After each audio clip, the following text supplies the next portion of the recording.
Welcome. Today, we're exploring the impact of humidity on microbial contamination in cleanrooms. Dr. S.K. Singh brings us insights into how moisture levels affect cleanliness in controlled environments. Let's dive into the science behind maintaining sterile spaces and why humidity matters more than we might think. Let's start by understanding relative humidity, or RH. It's basically the amount of moisture in the air compared to the maximum it can hold at a certain temperature. Why does this matter? Because humidity plays a big role in how microorganisms behave. It influences their growth, how long they survive in the air, and even how they stick to surfaces or form biofilms. It also affects condensation and how microbes hitch a ride on particles. In cleanrooms, we usually keep RH between 40 and 60%, a sweet spot that protects products, keeps operators comfortable, and controls microbial risks. When it comes to regulatory expectations, there are a few key points we need to keep front and center. The EU's GMP Annex 1 calls for a clear environmental control strategy, constant monitoring of critical parameters, and thorough investigations when things go off track. The FDA emphasizes controlling environmental conditions to prevent contamination. Meanwhile, WHO GMP and PIC-S highlight the importance of humidity control, ongoing monitoring, and trending data to catch issues early. Why all this focus? Because excess humidity can really jeopardize aseptic processing by encouraging microbial growth. Let's talk about fungi and bacteria, two groups of microbes that respond differently to humidity. Fungi like Aspergillus, Penicillium, and Candida tend to thrive as humidity rises. For example, a clean room kept at 75% relative humidity saw more fungal growth during monitoring. Bacteria such as Staphylococcus, Bacillus, and Pseudomonas also react to humidity, but their survival varies. Below 30%, many bacteria get stressed.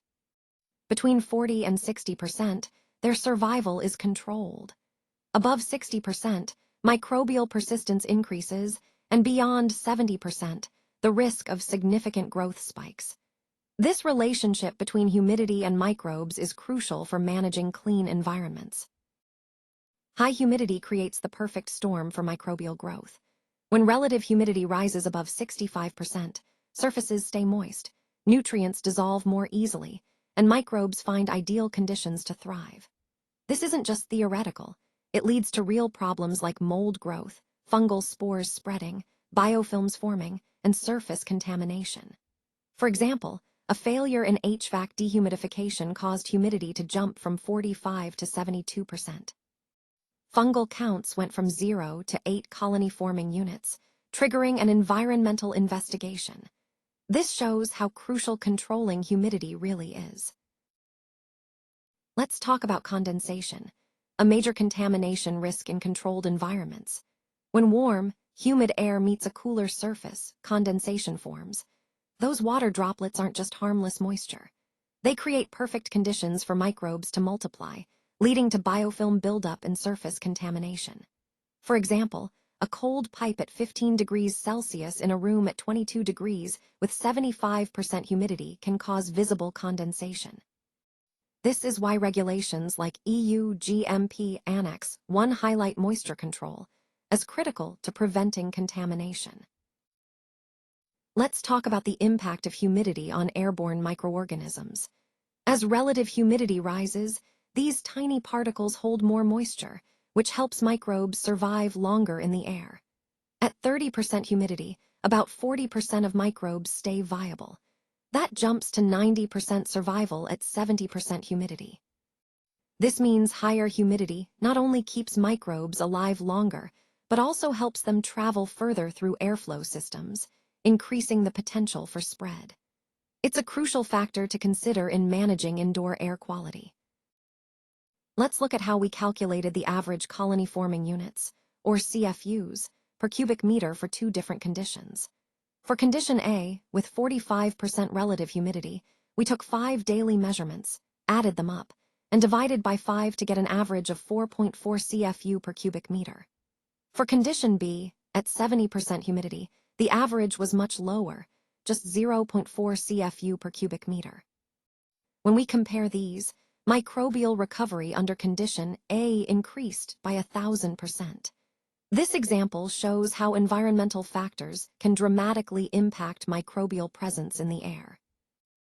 Now, we're looking at how decisions are shaped by assessing product impact and potential risks. This includes additional sampling and starting corrective actions when needed. Here, risk factors like product exposure, open processing, and fungal risk are all rated high, while HVAC failure is medium. The example shows how a humidity excursion, jumping from 45 to 68% for 6 hours, affects a grade C area. This kind of risk assessment helps us understand where to focus our attention and resources. Here, what happened in this example. The alert triggered when humidity hit 51%, just over the alert level. Then, action was taken at 56%, right after the action threshold. Because of this timely response, a potential microbial excursion was prevented. The table shows how humidity rose steadily from 45 to 56% over 6 hours, staying within the typical operating range until those critical points. This slide highlights the importance of monitoring and acting within set limits to keep conditions safe. When it comes to contamination control, we rely on a mix of strategies. Engineering controls include HVAC systems, dehumidification, HEPA filtration, and careful air balancing to keep the environment stable. Monitoring controls help us stay ahead. Continuous humidity tracking, alarms, and trend analysis catch issues early. Operational controls focus on behavior limiting door openings, rigorous cleaning, and ongoing environmental checks.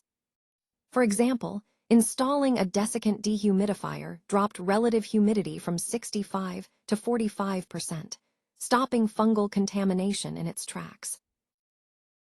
Let's break down the key takeaways around humidity control. When humidity drops below 30%, static builds up and operators feel less comfortable. Between 40 and 60%, humidity hits the sweet spot. It balances contamination control with protecting the product. But when humidity climbs above 60%, risks increase. Microbes survive longer, condensation forms, and fungi or biofilms can develop. That's why we rely on scientifically justified limits, continuous monitoring, and a strong contamination control strategy to meet regulatory expectations and manage risk effectively. Humidity plays a crucial role in cleanroom environments. It directly affects how microbes survive, grow, and spread. Too much humidity encourages microbial growth and raises contamination risks. Too little, on the other hand, can cause static and particle generation. That's why keeping humidity within validated limits is so important. Continuous monitoring and effective HVAC control are key to this.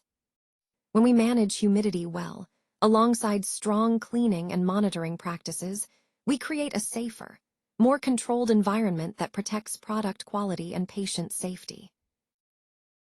Thanks for joining me today. If you want to dive deeper or have any questions, don't hesitate to reach out. I'm here to help. Until next time, thank you for your attention and your time. This video was created with SlideSpeak.